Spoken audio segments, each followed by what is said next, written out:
Okay, so we are recording. The other thing is if everybody who is not on the, either Kris or myself could mute yourself. Some of you are muted already, but if you could all mute yourselves in case there is background noise or children or whatever happening.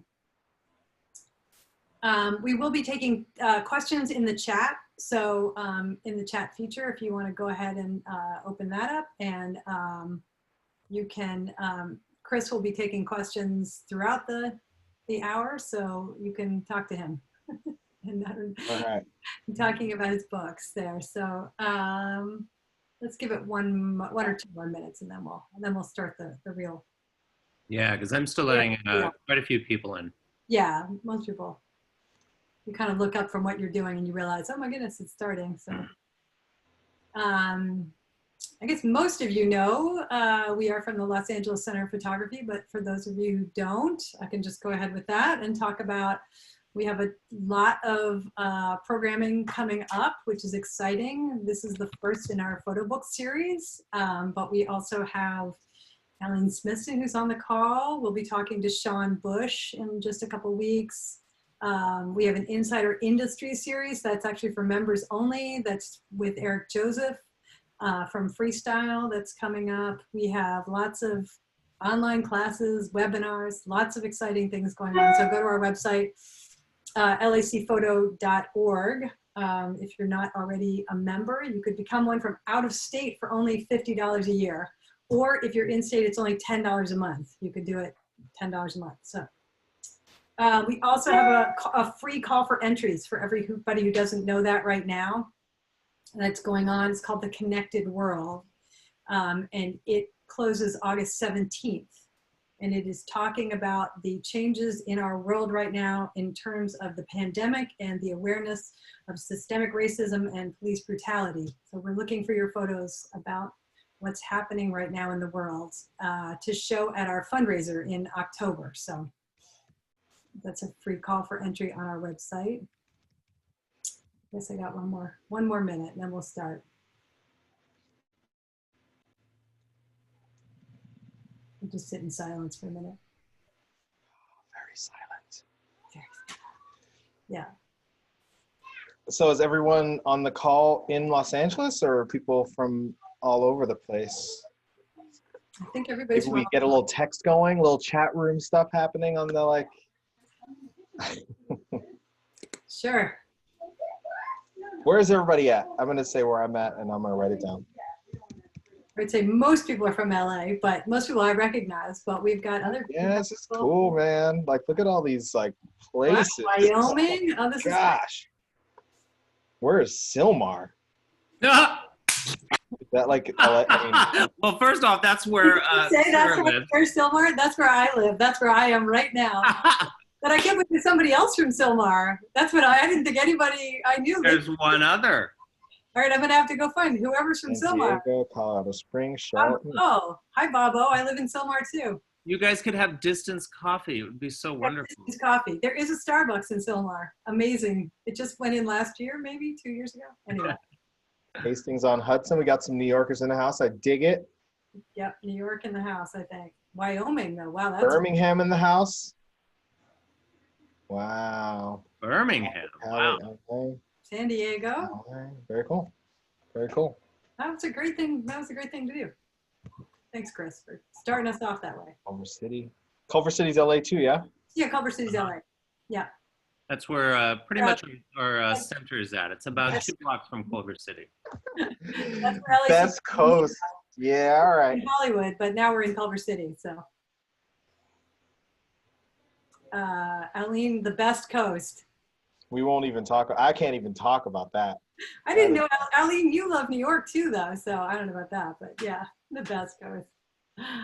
At least it's not Chicago, the third coast, but anyway. At least. That's where both Kevin and I lived for a long time. Okay, so I'll get started. Hi, everybody. My name is Sarah Hadley. I am the Director of Marketing at the Los Angeles Center of Photography. And tonight is the first of our series of Photobook discussions, which will be ongoing pretty much every month. So check out our schedule for the next one will be Dan Milner who's a blurb evangelist. He'll be talking in August, and then we have a whole series coming up. So, but we're very excited tonight to have Kris Graves talking to us. Kris Graves is a photographer and publisher based in New York and London. He received his BFA in visual arts from SUNY Purchase College and has been published and exhibited globally, including the National Portrait Gallery in London, Aperture Gallery New York, the University of Arizona Tucson, Blue Sky Gallery in Portland, Oregon, Brooklyn Museum in New York, among others. His permanent collections include the MFA, the Museum of Fine Arts in Houston, the Brooklyn Museum in New York, the Wedge Collection in Toronto, and Bryn Mawr College in Pennsylvania. Kris Graves Projects collaborates with artists to create limited edition publications and archival prints focusing on contemporary photography and works on paper that address the issues of race, identity, equity, gender, sexuality, and class. So we're very honored to have Kris here tonight. So thanks very much, Kris. Yeah, thanks for having me, and thanks for everyone who's on the call, like 58. I like it. That's perfect. I think I probably should start by, well, I'll do this kind of slide presentation in a moment, but I graduated from Purchase College in 2004, and after that, I moved back home with my parents to Long Island, like maybe an hour away from Purchase, actually, and worked in my dad's manufacturing company, wasting time and probably wasting all of his money. Realized that I should be doing more photographic things, and started to actually, we're going to do the slideshow because why not? We can do all this first. I hope that it's visible. Is it up? Can you see? Can you hear me? Can you see it? Is it happening? Yeah, we can see your screen. Okay, awesome. Cool. So when I first got out of college, me and a friend, well, just me kind of, I made this website named nyfineart.com, and it was pretty much a group show online. Everyone got about to photograph about 30 photographers, as you see. They had the ability to just add their own work to the site as a series, like a little gallery show for 30 artists. And I wanted to keep people together after college ended. So most of these people are from my college at this point. This was like 2005. I did this for about 2 or 3 years. And then we decided that we wanted to have group shows, and we rented out gallery space in Chelsea, New York for about 3 weeks at a time. And I lost so much money doing these shows, but it was really great to kind of grow our fan base or whatever. I mean, I didn't have like Kris Graves projects then. It was just like me doing them independently. So started with a few group shows, and about in 2009, the economy crashed in 2008, and my cousin needed an office for his new business. But instead of getting an office, we decided to do an office and a gallery space. So he used the back behind there as his tiny office, just a desk, and everything else was a gallery. So for 3 years, we showed photography exhibitions and works on paper projects. This is a work by a photographer named Sergio Fernandez. Most of the people that I've shown here, eventually I've made books with. So this is Sergio Fernandez. Jason Hanasick is one of the first people I worked with in book form. He photographs issues of masculinity in the military. And he's from Virginia Beach, where most of these photographs were made. A guy named Peter Baker, who's photographing architecture in downtown, mostly downtown, as it was changing, like due to gentrification. Yeah, I have a lot of slides. This is a group show we had. I forgot the name of this one completely. After running the gallery for about 2.5 years, I realized the problem was I didn't like having to sell things for like $2,000, $3,000 at a time. So it was much easier. Well, not easier. I just wanted to be in people's homes in a different way. I thought that books were a good way to do this. So while we had this gallery open, my first book is actually, I don't know if you can still see my face, but if you can switch back to my face, I'm not going to take the screen share off. But this book named The Queen's Affair, I'll show it again later. This is the first book I ever made, and it was a collaboration between a friend, but you'll see that in picture form in a minute. The first book I actually worked on was for, if I'm talking too fast, let me know. If you have questions, let me know. I'll answer them as soon as I can. I can't actually see the bottom of my monitor, so I don't know if there's questions. But if there's questions, somebody just do one of these, and I'll see the faces. I'll tell you if there's questions. There's nothing yet. Thank you. So this first book we made was with a photographer named Laura Mcphee, who's based out of Boston. And what me and my friend Sergio Fernandez, the guy who I had a show with, we also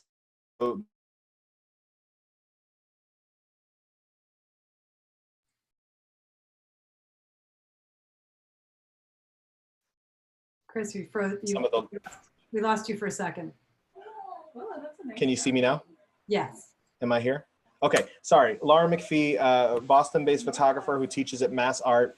And we wanted to make a book that was the size of her exhibition print. So we made this 16 by 20 inch, well, it's 16 by 40 inches actually, hand-bound in Kowloon, China, or Hong Kong. And yeah, we did this first. I mean, this was supposed to cost, I think, well, what is it? It's a 48 page or about 42 page, 48 pages, 16 by 20 inch hardcover. 175 came with a slipcase and 2 prints, or one print and 2 prints for some. So the project for 600 copies cost about $100 a copy, I guess. Yeah, so it was like 60 grand, I think the bill was. Anyway, it was a lot and I didn't have to pay any of it. So it was really great for me. I still have to store these things, which is unfortunate, but we don't have that many left at this point. So this is the first book I ever made, this 16 by 20 inch book about the rebirth of a 40,000 acre wildfire in the White Cloud Mountains in Idaho.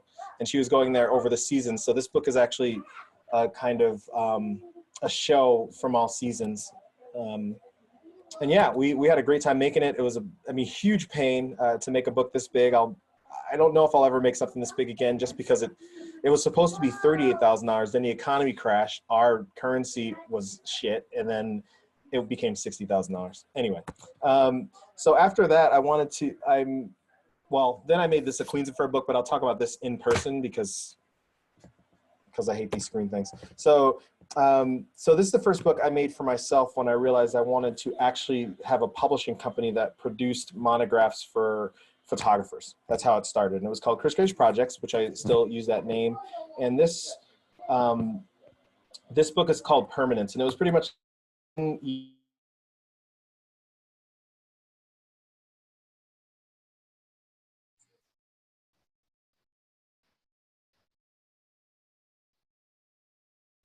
We lost you for a second too.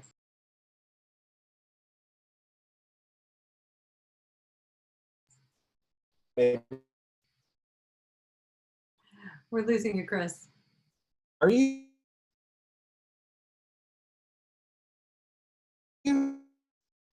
That's so sad. What is going on? I don't understand. Can you hear me now? Yeah. Am I here? Am I there? Yeah, we're here. You. It stopped when you said the book Can is anyone hear me? permanent. Yeah, we can hear you now. I can hear you. I think Okay. if we shut off our videos, it'll work better. Do you think that is something? Okay. I don't know. I mean, I'm in the Cape. There's not the best Wi-Fi, but it seems to be fine for me. I'm sorry. I don't know what I said last, but anyway, I did a Kickstarter to make this book. It was about 16. It cost me like 18 grand, but the Kickstarter made about 16, so I almost covered it. I still lost money. But this is the first book we made. It was 8.5 by 9.5 inches, about 120 pages, hardcover, made at a press named Odie in. What is the book? Sorry, I'm answering a question as we go. What is the name of the photographer in his first book? The first book I made was a photographer named Laura Mcphee. And this is my book, so this is the kind of first book I ever made. So yes, I did a Kickstarter, made enough money to make the book, and realized that maybe that was a way to do it. I hated Kickstarter, so I didn't want to keep doing that over and over again because I realized that it would be diminishing returns. So I did this book first.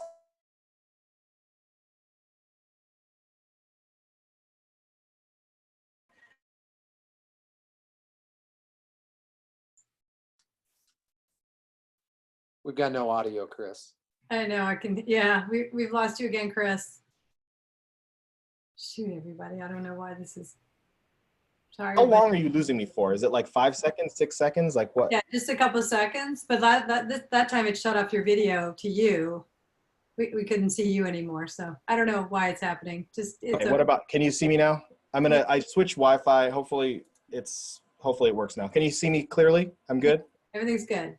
Okay, sorry. No, sorry, don't worry. It's a new world. You know, we're all dealing with this. Yeah, I guess. Okay, cool. So Iceland, this is a book I actually made it the exact same size as the first book because I had to deal with the press. They actually screwed up something on my first book, which maybe only I noticed, but I noticed, and they messed up. So they gave me, I'm pretty sure I cut off again. Yeah, you were fine. I didn't. Oh, great. Yes, so I did this book. Sorry, I'm just talking really, really fast. There's so much to go through. So made this book, same size. A year later, it was about half the price of the first book. And then I realized that I could make a company out of this. So the next books I made were 3 books for photographers that I love the work for. This is a project named Journey by Marilyn Rye, and it's a trip through a poetry and a photography book about her visiting Turkey. And her story is pretty long, so I'm not going to go through it. But these beautiful photographs of like seeing Turkey, seeing a past life that she never had, kind of. This is a book by a photographer named Luke Abiol, who I work with now. He's a designer and a photographer now, and we made this book named Winter's Berlin. We actually went to Berlin together for the first time. We both went there in 2007. He stayed, love at first sight, married, had 4 kids, stayed in Berlin for about 6 to 7 years. And this is the book of the 4 5s that he made along those 7 years. What is that arrow? Jeez Louise. Okay. Weird. Strange. Okay. Do you see this arrow? Are you seeing this arrow on your end? Yeah, when you have your cursor in front of it, it change to an arrow suddenly. So this, you don't see like an arrow on top of the pictures? Okay, cool. That's just on me then. So yeah, this is his wife actually. This is the reason he left New York and went to Berlin. Yeah, so this is pretty much like it's like I do books because I love making books, and it was great to have friends that, yes, we see the arrow. What is this arrow? I do not understand this at all. Oh, that arrow. Now I see it. What the hell is that? I don't know. It's like baked in your life. Wow, this is crazy. With so many technical problems, this is crazy. Okay. Sorry about this. That's okay. We're switching screens. Kris, while we have a second, Yes. anything like I published a book, but you're gonna walk, or I don't know if you planned this, can you walk everybody through kind of the steps of how you publish a book? Because it sounds like you're just like, I publish a book and it just happens, but I know that there's a lot that goes into publishing a book. Yeah, there is a lot. I mean, there's a lot of communication with publishing. I mean, there's a lot of people we're working with an artist. We're usually working, or most of the time working with a designer, and we're working with the press. Usually we keep it pretty small. So if it's just me and an artist talking, either I will do the design work because the book is not huge, or it's like 48 pages and the artist figured out a kind of sequence, or I help with the sequence. I mean, me and Eileen made a book together, or Eileen made a book, and I was fortunate enough to publish it. If you can, I'm just going to stop this and you can see my face. The Los Angeles book that we pretty much don't have any more copies of, but Eileen made new work for this project, I believe. I don't think I'm talking out of term, but I asked her to be part of this project that we have named Lost, which was last year, 20 photographers photographing 20 places around the world. I don't have that box set here, but I'll show you some other stuff in a minute. And Eileen made new work for the book, and I'm pretty sure Eileen already had this sequence going. I don't remember the sequencing of this. And every book has the same details. It's all made in InDesign first off. So it's pretty much like if you throw 40 photographs into InDesign and you ask somebody to print it, you've made a book. I mean, it's that simple. You can get a book made for like $4 a copy if you want. It can be staple bound. Like, it's pretty inexpensive to kind of produce books in a way. I mean, if you want a lot and you want it to look good, then it starts to, every time you want it to look a little bit better, it gets more expensive as you go, right? Like, so a book like Eileen's, if we only made one, it would probably cost about $2,500–3,000 offset. versus digital offset, which, do I have any digital offset books? Anyway, this is a digital offset book we made recently with a photographer named Ruben Wu. And, you know, there's binding differences. Like digital books are usually, if you can see the edge, I don't know if it'll actually focus on this edge, but like, let's see, let's trick the camera.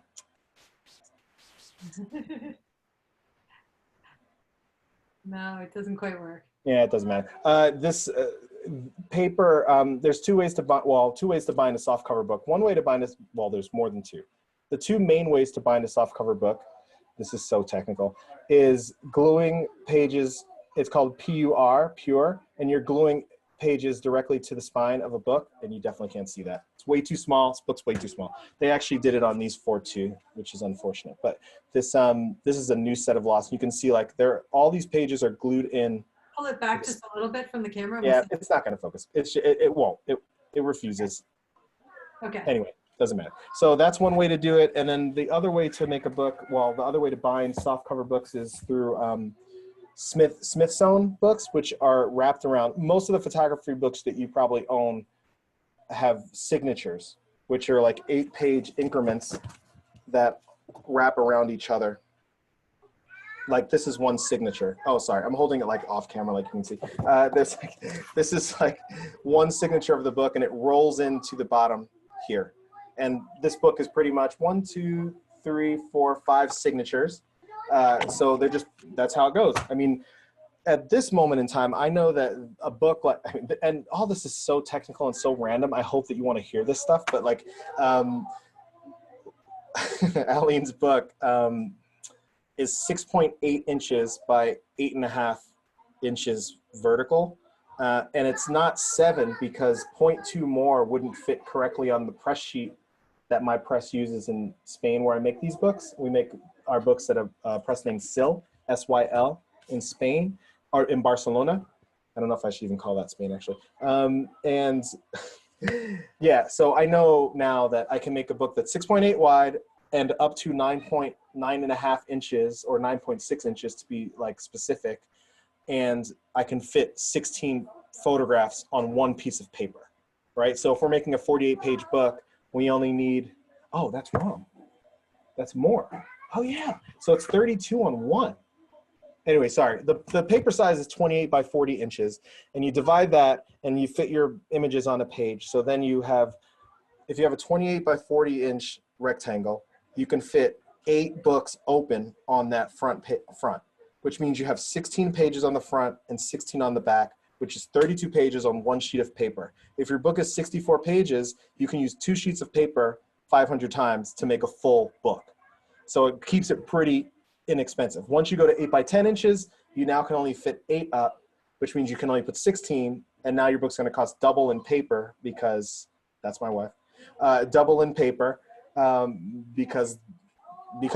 So 8 by 10 books, I've now realized are a waste because you might as well make a 6.8 by 9.5 inch book, or you make a 9 by 12 or 9.5 by 11 inch, sorry, 9.5 by 11.5 inch book, because same price, 8, 10, 9.5 by 11.5. That difference in price is maybe a few $100s, not much. So we had a question to you which said, did you start with a zine? Zines are just staple bound books. I mean, zines really, to me, and no, I didn't. The first book we made was a Queen's Affair for my own press, and it was just a soft cover, pure, glued in 64-page book with photographs of queens from like some of my photographs from queens, super basic, super boring, and then some of my friend Eric Harabedian's photographs from queens, which he also is, we have a new book with him now that came out last year, which is like, you know, most of our books stay pretty inexpensive. So anyway, doesn't matter. Yeah, so that was the first book we made. And a zine, I think that the only difference between a zine, I think, and a book is that a zine is staple bound. Pretty much like this book that we just made, Solace. But when we do zines, we make big zines, right?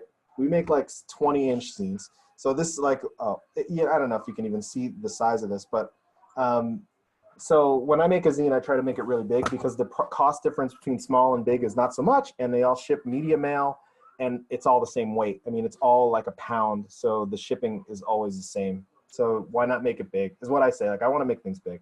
How do you, there's a bunch of questions coming in. A bunch of questions. So yeah, that's the first book. And then this is a real copy of the second book. If you have, yeah, for Sarah, you can just ask me the questions, just interrupt. So Okay, the second book looks like this. Going back to your first thing was, is that one sheet folded into a signature, or are the sheets cut? I don't quite understand the question, but maybe you do. The big sheets. Todd, maybe. Oh yeah, they're all cut. I mean, so it's like, I'll show you exactly what it is, because I have the, I have something. I draw it like every day. I draw the press sheet in this book almost every day. Like, you can see tons of the press sheets like all across this journal, because I'm always just like trying to figure out how to use the paper on press so that I don't waste any of the paper. So yeah, the press sheet is like a press sheet for indigo. This is actually more, not more useful, but in America, it's very expensive to make offset books. They're super expensive. They cost like double as they would cost in Europe. Most of the presses in America that are inexpensive are using digital offset machines like an Indigo, an HP Indigo. And that Indigo has many different models. So the first Indigos were like 7,000 series models, and those handle a smaller piece of paper, right? You can only print like letter size or not, something like that on the 7,000.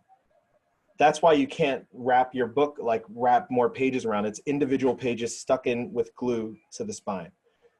Now Indigos are, there's an Indigo 12,000 and the press sheet's 20 by 29 inches. So I know that if the smallest book I really want to make is a 7 by like 8.5 inch book, right?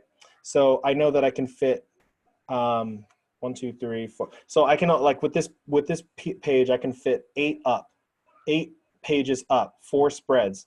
So that means that 16 pages fit on the Indigo, which means that, okay, cool, I know that. Another question that you, how did you find Sil Press, and was it your first printer? No, I've been using a ton of different printers. They found me, I should say, because, you know, everyone wants people's business. And I think that the first printer I used was Odie in Iceland. I've worked with Martine, who works there, and with other presses in Europe a few times. I print in Montreal at a place named Quadrascan when I want to make a digital offset book. Yeah, when like Rubens is a catalog, so it was like $2.50, $3 to make these each when you make like 1,000. So it's just really inexpensive. So this is Quadrascan in Montreal. This was made, this like big book that we just made. Oh, I want to go to Lynn's page. Yeah, I'm so happy about these because this just came in the mail like a few days, like maybe 2 days ago. And it's like, oh my God, looks so damn good. Like, look at that. Look at that. It's so awesome. Anyway, this company is named Hatteras, Hatteras, and they're out of Jersey, about 20 miles from New York City. I've made books with a company named, well, now I use Seal for everything overseas because everyone else screws me over, so I just am going to use them for a long time. I made this hardcover book at a company named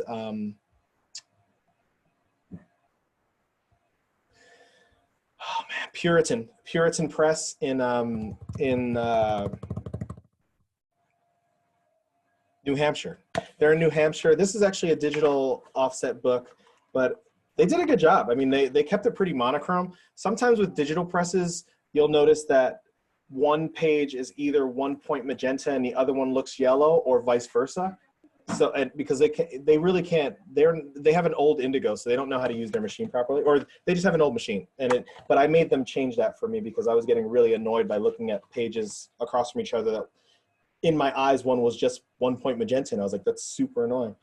They also have a tritone digital process, which is really good. The problem with these guys is they're really expensive, really expensive. I can make the same book for thousands of dollars less in Spain with the shipping.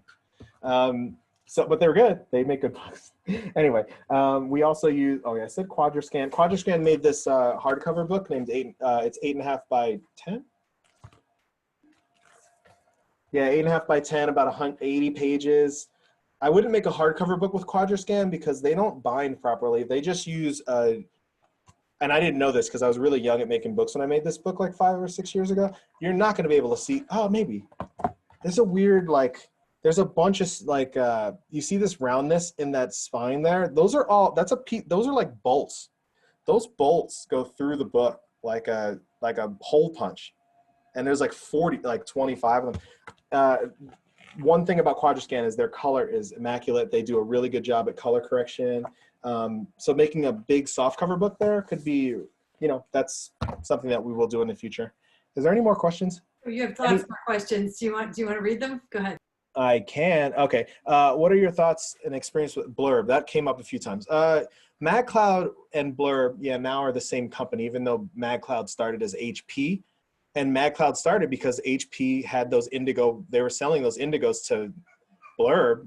So they were like, why not just have our own thing going? And then they eventually sell the MagCloud to Blurb, which is strange. But MagCloud looks like a magazine. So it's going to look very similar to your magazine, like the magazine you get in the store. Maybe not the best magazine you get in the store, but a $2.95, $3.95 magazine. That's pretty much the quality you're going to get from those, unless you use better paper. Blurb makes good books, but I've never seen a color correct Blurb book in my life. That's the only problem I get with Blurb. And if you try to make a black and white book on Blurb, you might as well just throw your money out the window. I mean, to me, it's just like, it costs so much to make a hardcover black and white book with Blurb, and they screw it up 100% of the time. I've never seen a good one. If you have a good one, please let me know, because you can print 3 black and white books at Blurb the same day. They're going to probably come from three different facilities, 3 different colors, and that's how they do that's how they run their game. Anyway, that was super specific, and now I'm like a Blurb hater for some reason. Do you ever print? I think it's really great to be able to make your book. Only use Blurb when they have the 40% off code. That's about 3 or 4 times a year. Just wait for those 40% off codes. Do you ever print? Oh, and I have a code at the website too. 33% until midnight off for books that are available now, and the code is LACP 33. Do you ever print at one company and bind at another? No, because I don't know enough about getting the books from one to the other. I mean, it seems simple, but I know that I've probably made books with companies that have bound elsewhere, but I'm still only going through the one company to make all the products happen. So now I just use companies that do it all in-house, because those companies are cheaper. They're going to give you a better rate because they're not going to try to sell you on one or the other, right? Like if you're most binders won't take your photo book job anyway. So a printer will say like, cool, we can make that. This is the cost. It's going to cost $6,000. Probably 1,000 of that is just free money for them, because you're not going to do the work to find somewhere to do the binding, and they're going to do it themselves. So no, I don't do that. How are these printers screwing you over financially, quality? Well, all of those things are just they compound, right? If a company ship me one company ships me boxes, they're never perfect when they get here. When you get bulk books, they're never use bubble wrap, almost never. So if the package is they stack a bunch of books into a box that is made specifically for those books, so it's not a stable box, and they put 40 boxes on top of each other, and if one gets damaged, 40 books are damaged in the box. That's pretty messed up. That affects my financials, the quality, the quantity that I can sell. All that is affected by just one dent if they don't bubble wrap. So that's one.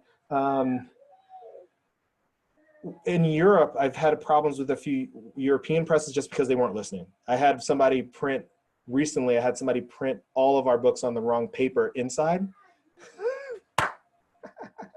So I pretty much was like, for me, it was like, I can't believe you did this, because now you owe me money. That's what I was like, I'm not paying for these books. I mean, I eventually paid them half, but now I have the paper wasn't bad. It was just not the paper I chose.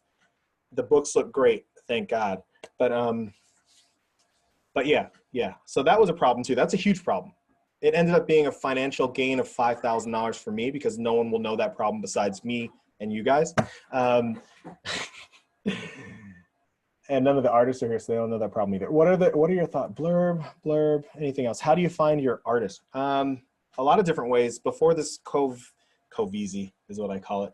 Before COVID happened, we were doing a lot of traveling around to book fairs, and I was in LA very recently, I can't even remember when I was there, and doing portfolio reviews. So sometimes you find people at portfolio reviews. I've been lucky enough to find like one really, truly excellent photographer at every photo event that I've ever been to. Sometimes it works out that their project is something that I'm usually attracted to work that I wish I made myself. I'm super envious of the work, so I would love to make it into a book or work with that artist or something. There has to be some connection. I think that publishing is much like the gallery world to me. It's opposite, but it's opposite. But I'll explain why I think it's opposite. The things that are similar is that it's a family situation, right? Like I consider Aline family at this point. Like we've been working together for a long time, and even we don't speak to each other that often, but we know each other in a way that is very personal. And maybe it's book related, maybe it's art related, it's definitely photo related, but it grows from there.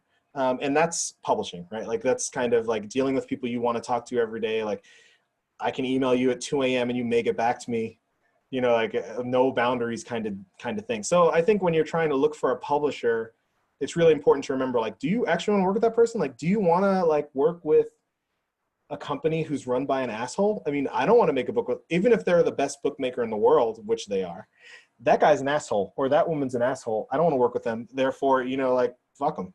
Sorry, I shouldn't curse. So yeah, find the people that you feel like fit your work best, and then try to reach out. I mean, these days, I don't think that many people are making books. I'm making a lot because I see this as a time to get my stuff out there. I would say if you want to do it yourself, now's the damn time. I mean, you can make a book for $4,000, and if you get 100 people to give you $40, your book is free. So that's how I see it. That's how I've always seen it. How does your economics work? Oh, well, I just explained some of those economics. Does the artist have to raise the money for their book? Usually we work with artists that, yes, absolutely, 75%. Our books, I don't overprice my books though. Like, you know, some publishers ask you for like $25,000, $30,000 for a book that would cost $8,000 to $12,000 usually to produce. So I'm not an asshole in that way. So for me, the economics are, if you can make 75% of your pre-sale, if your book, let's say it like this.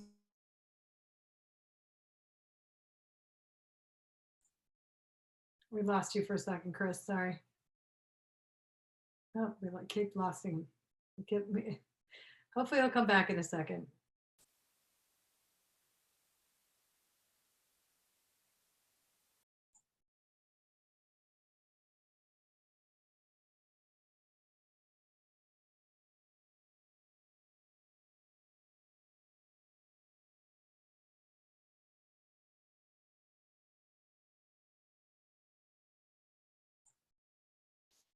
Sorry about the technical difficulties, everybody. I guess he'll come back in just a second. Okay, I think we're back, maybe. I'm not sure. Nope, I can't see Kris. Okay, we've lost Kris, so hang on one second. I think he'll call back in.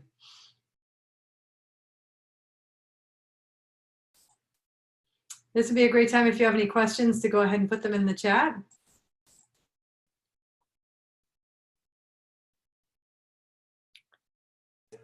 Yeah, okay, cool. My computer sucks. I don't know what to tell you. Sorry about that, Kris. So enough.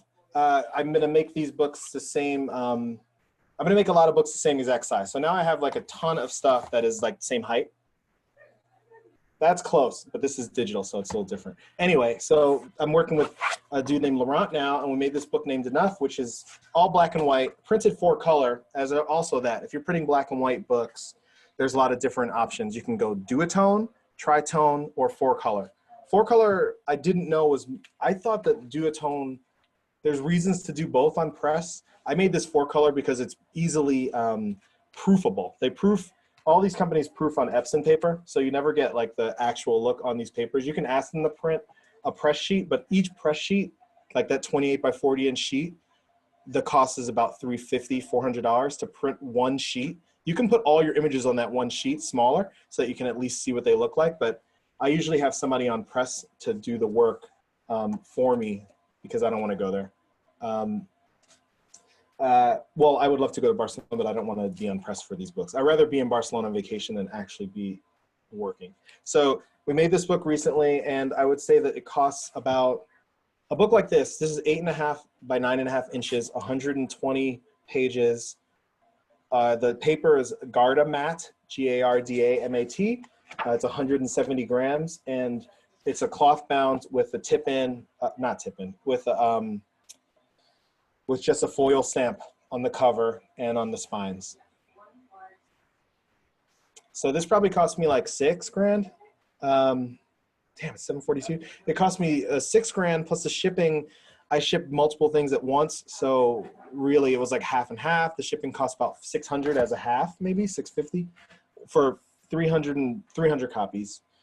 I should have made more because we only have like 20 or 25 left. And yeah, so Laurent found 100 people to buy his book and 10 people bought prints. Let's say it like that. 100 people at $40, that's $4,000, and the 10 people at $200 each, that's $2,000, so that's $6,000 total.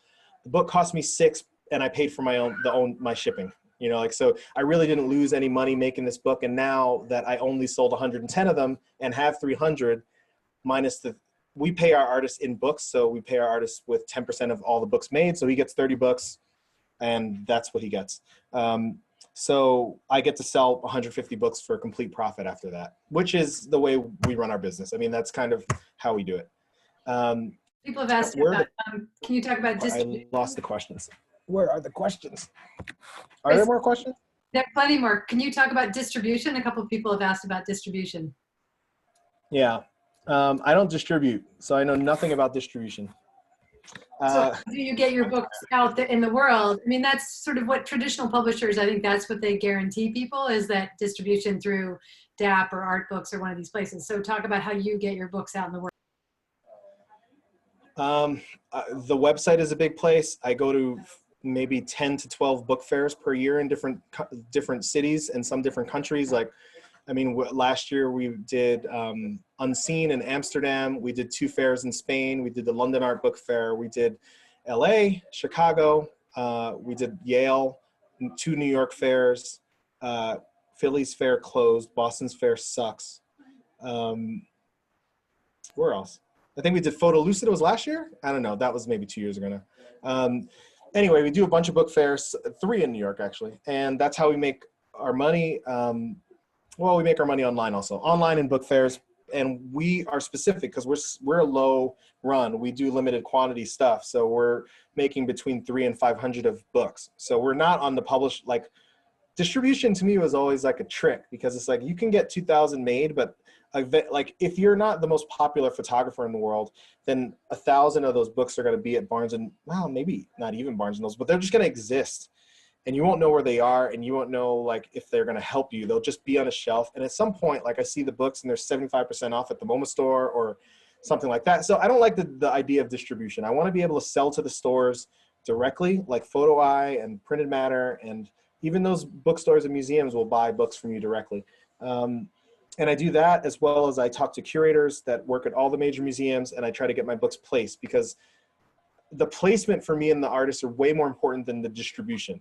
Me seeing my book in Barnes & Nobles means nothing to me at all. I don't care. I don't want to see it on Amazon for 40% off. So if I can just make, 300 books and have them be $28 and, pretty much I see it as within 2 years, your book will sell out. From the time we start working with each other and it comes out on the table, 18 months to 2 years, that book is sold out. We move on. We all move on. You have new projects. I have new projects. And that's how we work it. So for us, it's good. We pretty much sell most of our books to, people that want them online. And 15 to 20 museums will always buy our books, which is quite nice. Can you talk about that a little bit? So you just said about placement. So how does that work? You talk to curators, they buy your books and they put them in the museum collection, or? If you're lucky. I mean, you meet the collectors at the fairs, right? So in LA, I met somebody who works at Getty Institute. Now they buy our books, and what's see, Art Center College in Pasadena, which I'd never heard of before. I mean, I've never ever heard of that, but they have a huge collection. They have a huge collection, and they buy the prints too, which is really great because then it means I can email them when we have a new product coming out, and they're like, we also want the print, which is awesome because it makes our percentages much faster. So I think that's the answer. Yeah, it's just like me emailing people. Like right now is the time to find all the curators' emails that you want and do it yourself. I mean, screw it. Like there's too many publishers in flux. You had another question sort of about marketing and whether that's handled between you and the artist. So do you expect the artist to do sort of half the marketing, or you do most of the marketing? Or I wish all of our artists did more work on the marketing side. No, none, most of, not none.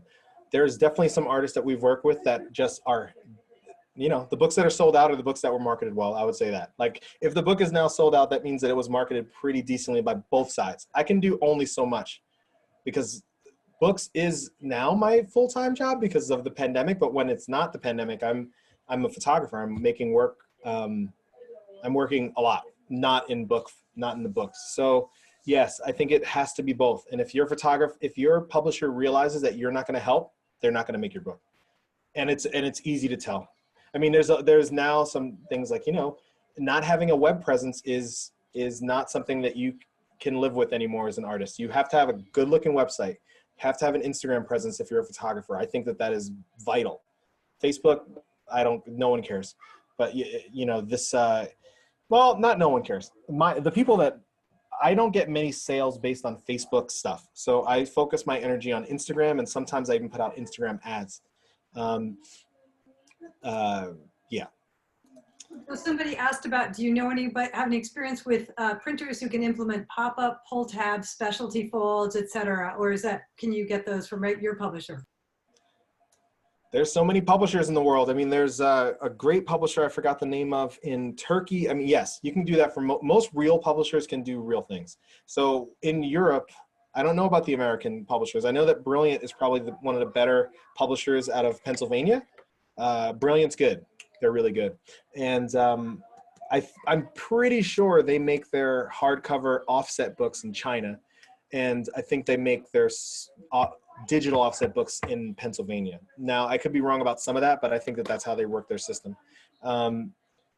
Yeah, they're not a bindery though. So if you need something bound from them, they're going to ship it to Artron or is it Artron? No, Artron is Turkey.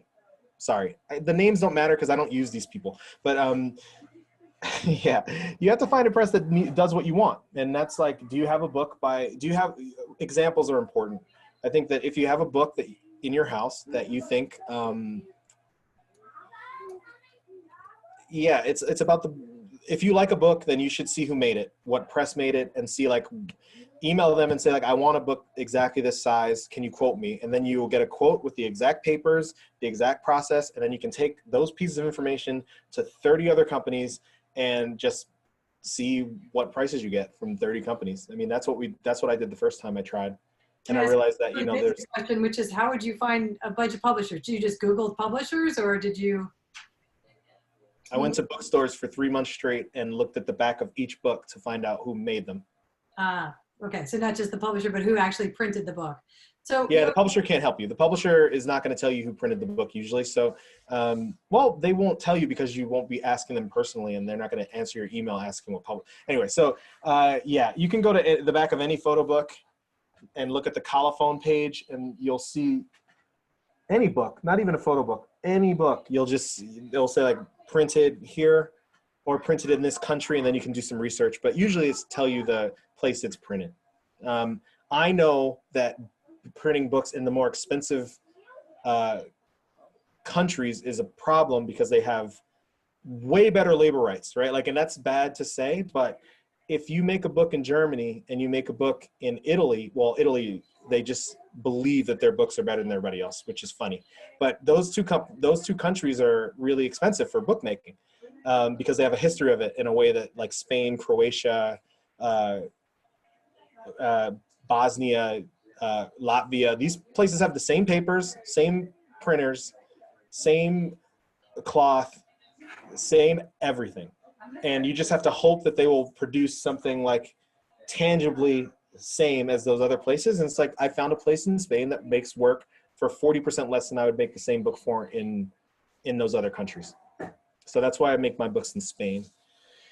What size is what, Sandy? Not sure what that question was. The next question was, did you see that when you work with artists for Lost, are they often commissioned to photograph a place, or do they use pre-existing work? Commissions are for money, right? I mean, no one gets money. I mean, I think we work in a way that I don't really get paid from these books because they don't make that much profit. I mean, the profit's so slow that I don't really see it. It's maybe not tangible, and it helps make the new books. So it's all back into the business. So sorry, can you ask that question again? Because I've gone. It said, did you, when you for Lost, did you commission the work? So you worked, some people made, or did people make new work? From what my understanding, people made new work, but nobody got money up front to make the new work. Yeah, only crazy people make the new work for the book. No, just kidding. But no, I'm lucky when people want to make new work for a project, but that's not required. I usually contact people that I want to work with well ahead of the book being out. Like, this is Lost. This is the new set of Lost that we just made, and this is like our gold cloth slipcase, has like a foil stamp on the front. We usually do a different shape every year. So the first year was a circle with a misplaced dot. Second year was a hexagon with a misplaced dot, and then this one is 2 triangles, so like one big, one small, and then like the side says Lost. I don't know if that's 4, but anyway. So the books, these 8 books, just like kind of got released. Also, is this upside down? No. Is it right? Like, can you actually read that? I think you can. Barely. Bring it back further. You're a little too close to the screen. There. We can almost read it. There you go. Camera's always like trying to find faces, so you just have to make your face into books, just like this. Yeah, there you go. Sorry. So yeah, this year's books, I don't remember your question. You can ask it as I like show you these books. So there's another question which was, do you create a website for each book? The website, my one website, KGP NYC, has all of these books on it. So we did it like this year, 8 books, 8 different like colors. I'm learning more every year about how colors like translate, which is helpful for the artist. This book is named The Glittering Eye by Courtney Estalos and Michael Hicks. And it's this whole Lost has taken place on a cruise ship. So we had my friend Karen, who does all of our illustration work, draw a cruise ship on the back. And this is just the kind of scenes from in and outside of this weird cruise. I'm sorry, it's like not the best light to see this. His face looks crazy. Okay, that's one book. The Springs is about Las Vegas. You could just slow down a little bit. Yeah? That's Western. No, I'm not slowing down. This is Haley Austin's. No, because there's too many. I'm surrounded by like, we now have 83 books or something like that. It's ridiculous. But do you charge a percentage or a fixed rate to work with a photographer? If I want a large format zine like you showed from Hatteras, they do not show zines online. So do you work with the press to ask them for certain things, or did Hatteras just, you found them and asked them if they do a zine? Well, let's not use the word zine, because it's just, I don't understand the difference. I've never understood the difference between just a photo book and like a zine. A zine is like cheap, small, made on a laser printed paper, I guess. I mean, these books are like made with really great paper. So I think they're books. So with this book, I contacted them because I made a book a few years ago named The Bleak Reality, which I'm making again for myself. And I wanted it to open into I'm too close to this camera. I wanted the book to open into 20 by 24 inch page. So this is just slightly smaller. This is actually, I think it does open to 20 by 24 actually. So that's what I wanted. I wanted to make a book that opened 2024. Somebody said they could do it. They did it decently, and it didn't cost very much money. I mean, I made we only make 200 copies of this because I don't know how it's going to sell. It's so specific. And I always mess up. I'd never make enough, but that's fine. So we made 200 copies of this, and I think it cost me about $1,000 even. So $5 per copy. That book, how big is Solace? The actual size? Yeah. 12 by 19 inches. Okay. And somebody just asked, how do you find your book designers? 90% of the books that we've made, I've done myself. Like so this Lost thing I did myself. I did the box myself. Enough I did myself. Yeah, most of these books are me, but Solace, the cover design was by a friend named Luke Abiol, who's working with me on this. The Solace is actually named Not Wrong 2. We had a Not Wrong 1, which is mine, and he designs the covers for those and the inside of the other one, but not the inside of this one. How do I work with design? I mean, I don't work with that many, but I look at design, what the designers have done before and see like how much they cost to make. Like, it's all about money with me. Like, it costs a lot to make these things, the books themselves, and I usually don't have $1,000 to give a designer to help me, so I just do it myself. And somebody asked earlier, sorry we missed it, do you prefer to see book dummies when people are proposing a book to you, an artist? Do you prefer to see a book dummy, or do you like to work with the artist from the beginning to create the book? I think it's both. It's both. You know, it's like there's no way to find like to get at me. I think that it's all about what you want, and like if you're showing me yes. Usually a PDF and an email and a paragraph about your book is enough for me to know I can either work with you or not. Because at this point, I would say that for me, I fall in between. Like, there's a lot of documentary stuff and there's a lot of conceptual work in photography, and I try to fall in between that. Like, where is the middle of those things? So we don't make many. We've made 1 or 2 documentary books, and we've made maybe 1 or 2 very conceptual projects. But besides that, we're working in the world in a way, but not documentary. So yeah. So usually that's the books I like. I forgot the question. I'll keep forgetting the question. No, I think you answered it. Somebody just asked about paper. So can you just talk about quality of paper? Again, do you just go to the bookstore and look at your bookshelf, or how do you figure out about book papers? I would do the same thing. I'd go to I'm guessing that most of the people here, I'm seeing some libraries in the background, and I'm guessing that there's some goodies in these big libraries in the background. So take out all those books, flip to the back, and look up where they made those books. And then I would take 10 books in the time, put them out on the table, and see like, what are you seeing? What is the texture? Does this have a tooth? Is it thick? Is it really thin? Is it see-through? Is it not? So all these things go into like the papers, right? I've been using the same papers for like 75, 80% of my books because I just like it. It's called Garter mat. I use 170 gram. I've used 150 gram and 200 gram in this, and it's just like a thicker version of the same paper. They are, it's a slight sheen. It's like a satin. It's like a kind of satin computer paper. It's not luster because there's no like pieces. I hate luster paper, but like it's super smooth and just it's not glossy and it's not matte. It's right in between. I'm guessing just like the way I like the books, like it's right. Everything's right in between. So I use that paper a lot.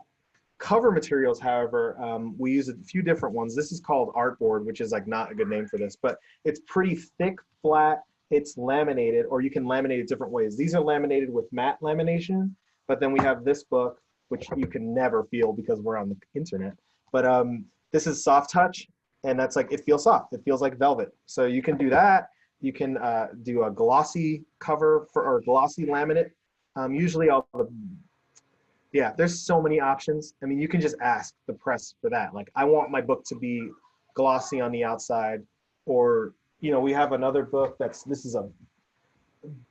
have so much stuff. I have so much stuff to show you guys, and it's already been an hour. Made this book with Nat Ward, and you can see that we've done the spot UV, and you can see like how that looks for books on the cover. That's called the spot UV. And we did, you can't actually see the difference, but these are spot varnished pages, meaning the gray is not spot varnished, but the images on the page are spot varnished. So it produces, on the same paper, it makes it just a little bit shinier. And it smells so good too. I mean, so good. Anyway. Somebody asked again, just how do you decide whose work to make a book of? It's like the hardest question because there is no way. It's just like, if you show me work that I like, then I'll like it, and then I'll want to make the book. There's no way. I think that's the way we all work. The publishers, at least I'm dealing with, there's no like, I am looking for documentary photographers right now to make a book with. That's not, I'm just like totally open to seeing the art and seeing if I have to be able to sell it, right? I mean, I definitely have carved out a piece of this little photo community where I know what my people like. I know who my crowd is. I try to know how to sell it to that crowd. So me making a documentary, like a true documentary book or a National Geographic style, like landscape aerial photography book is like, I would not be able to sell that. It could be from the best photographer in the world and I would not be able to sell it. So it's not about your work mostly. It's usually about if I think I can sell it or not. And if I want to like, partner up, like it's a partnering situation. We have to be together for 2-3 years at least. We just got this book, and this is unbound because they sent us an unbound copy for some reason, stupid. But this is from Spain also, and you can see this. There's two things happening on this cover. Inside of this frame, it's an indent, so it's debossed is what that's called. When you press into the cardboard and you put cloth on top, you debossed it. And the foil stamp is what's happening on the cover here. This is a book by a photographer named Rochelle Mosman Solano, and above the eyes, and now in focus, Colonial Echo. And this paper we haven't used. Oh man, we had these printed end papers for this. I mean, this is what it looks like when you make a book, like, and they haven't bound it yet. It's just, oh, and now I can show you what a signature looks like, because these signatures are only 8-page signatures, so it's just 2 pieces of paper, and that's a signature. They'll just put stitching through that, and then we have a book. I think I now just messed up the whole order of this book. That's really great. There's no pages. Anyway, so it's just a piece of cardboard. Hardcover books are just made with, cardboard, 3mm cardboard. You can ask for thicker cardboards actually too. So you can go 4mm, 5mm. You can ask for thicker or thinner. And then just wrap the cloth around like that. And then they attach everything else inside. So on this book, we did printed end papers. So you can print this end paper, and they printed it with another foil stamp on top, so you can see that sheen, which I thought is so nice. What a good touch. I mean, I would not have known. This was worked on by a designer named Ben Solis, and he is really good. I mean, like, he is so good. After seeing this book, I'm like, God, he's so good. This paper, however, is, there's 2 different papers in this book. This was expensive. I mean, this is an expensive project because we wanted to use an opaque paper, a transparent paper, but transparency paper does not work on offset presses very well. So the printers never want to do it, and they will not offer you it. We wanted it to be more see-through than that, but we just couldn't get anything thinner. Like this paper's, this paper is a little bit warmer and name thin. of this book again? Sorry, somebody just asked. This is called Colonial Echo. You can find all of these books on the website with a bunch of photographs. And yeah, so this paper is actually Garter Matte as well, but this is called Garter Matte Ultra. And it produces a slightly more tooth on the page.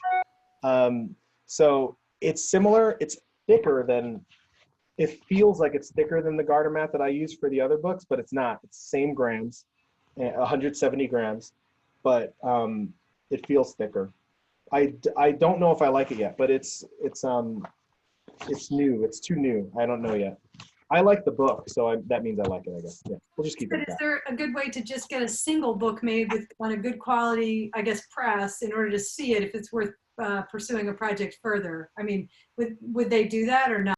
No, but you can get something bound. I mean, you can make a book at home with double-sided Hahnemühle paper at like 300 grams, and then yeah, Hahnemühle and Red River. And I think Moab, but Red River is a little thinner. It will actually look more like a book paper. Like the Hahnemühle paper is pretty thick. Red River makes a bunch of papers that are thinner and work better for flipping pages. You can make the book at home, and then you have to find someone local. I don't know who would do the cloth binding, but usually it's probably going to cost you about $200-300 to get somebody to bind one book for you. And that's usually anywhere. I mean, you're in LA, or I'm guessing most of you are in LA, so that's going to be easy for you to find. If not, you can just like print the paper. Like we used Red River paper is pretty much exactly the same. It's double-sided, thin. You can glue it into a book. So for a hardcover, just to see a mock-up, you can say like, I want this color. You can go to like Talis is a cloth company in New York, and they have a website, TALAS, and you can probably buy like yards of cloth and say like, I want to make it out of this. You hand it to the designer and you say, good luck, please don't mess up this one book that I have for you. You can do it for sure. You can make one book, but but not from these presses. They won't talk to you. I mean, you would have to make at least, I've done as little as 250 hardcover books at these presses. And that will cost thousands. There's no way for you to just give them $400 because once they turn on the machine, I think turning on the offset printer costs them $1,000. So they're definitely not going to do it for less than that. So before everybody goes, and we can stick around for a couple more seconds if you've got time, Kris, but I just want to reiterate that Kris has generously offered to give a discount to anybody who wants to buy a book on his site, and the discount is LACP 33. So just put that in the discount code, and it's kcpnyc.com. KGP. I put it in the text. We're good. KGP. Okay, good. What's up, Vikesh? More questions? What else we got to show you? I ran out of stuff to show you, I think. Well, I'm not home, so I don't have like the full library of stuff, but there's so many books. I mean, we've changed a lot. Our company's changed a lot. Oh, we have a new company now. We launched a company named Monolith Editions, which is dedicated to artists of color in all disciplines. So we're going to have writing books about like with writing. We're going to have painting, monographs, works on paper. We're going to, it focuses on artists of color. So that's what I started in last month. And we're raising money to make the first books for that press now. Luckily enough, we've already kind of made enough to produce those with no problem. Like we can now just make those books. We're going to press tomorrow, actually. So my friend Pablo Lerma, who we've made a book with that I don't have here, is now my press guy in Barcelona when he's there. And he's going to be on press for 14 hours tomorrow, making 4 books for that company. Fantastic. And that's a new website, or is that just through? Yeah, that's called Monolith Editions. But for now, I mean, you can see, I mirror all of what happens on Monolith on kgpnyc.com. That is the hub. And then you can go to Monolith if you wanted to see more information, but you'll see all of those books on kgpnyc.com as well. Somebody just commended you for your energy. So I think don't have any more questions. We've been about 10 minutes over. You can get in touch with Kris through his website, through Instagram. He's around. Thank you so much, Kris. That was really informative and exciting and great to watch. And you have so many projects going on. It's just amazing. So yeah. Yeah, stay busy, y'all. Make your own books. Don't rely on publishers. They can't help you. Okay, we will do that.